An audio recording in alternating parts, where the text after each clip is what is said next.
नमस्कार साथियों, आज हम आपको हरी खाद से संबंधित संपूर्ण जानकारी देंगे। हमें कौन सी हरी खाद के तौर पे फसल का बिजाई करनी है, इसका बीज कहाँ से प्राप्त करें, किस तरीके से बिजाई करनी है, किस समय बिजाई करनी है, वो सब बातें इस वीडियो में बताएंगे। तो साथियों, वीडियो में अंत तक बने रहें।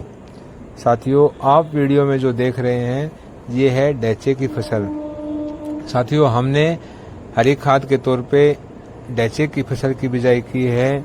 इससे क्या होता है, हमें दोनों फायदे होते हैं। एक तो राइजो जो इसमें डैचे के जड़ में राइजोबियम के गांठें होती हैं, उससे हमें नाइट्रोजन की पूर्ति हो जाती है।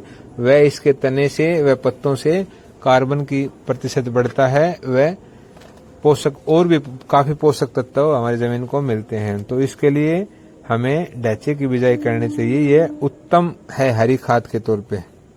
साथियों, अब बात करते हैं डैचे की बिजाई हमें किस समय करनी चाहिए। डैचे की बिजाई साथियों हमें जून व जुलाई में करनी चाहिए। यह समय डैचे की बिजाई के लिए उपयुक्त है, क्योंकि इस समय बरसात का समय शुरू हो जाता है। वह डैचा जो फसल है वो ज्यादा पानी में अच्छा होता है। साथियों, अब बात करते हैं डैचे की फसल की।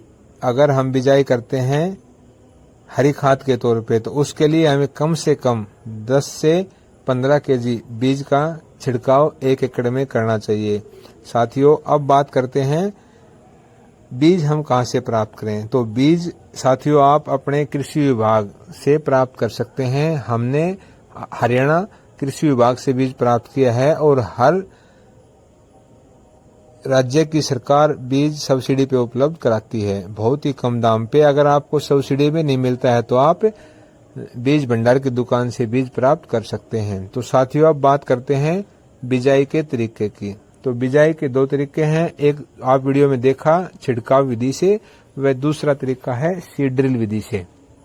तो साथियों, छिड़काव विधि से आप बीज को जमीन में छिड़क दीजिए और उसके बाद में हैरो या रोटावेटर से बीज को जमीन में मिला दीजिए।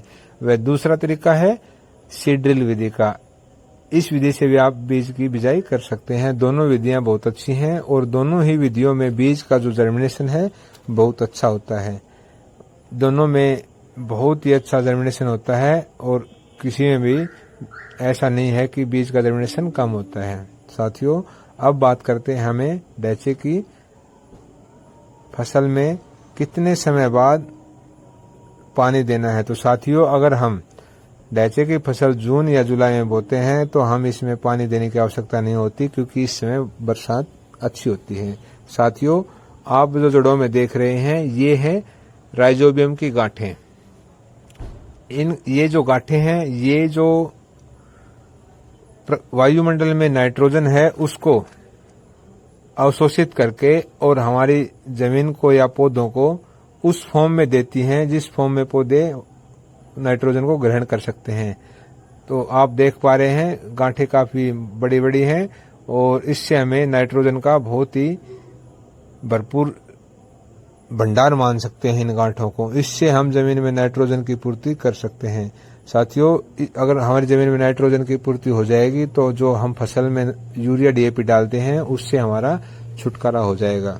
अब बात करते हैं साथियों, कितने समय बाद में हमें डैचे की फसल को काट के जमीन में मिला देना चाहिए। तो साथियों, लगभग 40 से 45 दिन बाद, जब आपकी फसल हो जाए 40 से 45 दिन की, तो आप हैरो या रोटावेटर से खेत में चला के फसल को जमीन में मिला सकते हैं।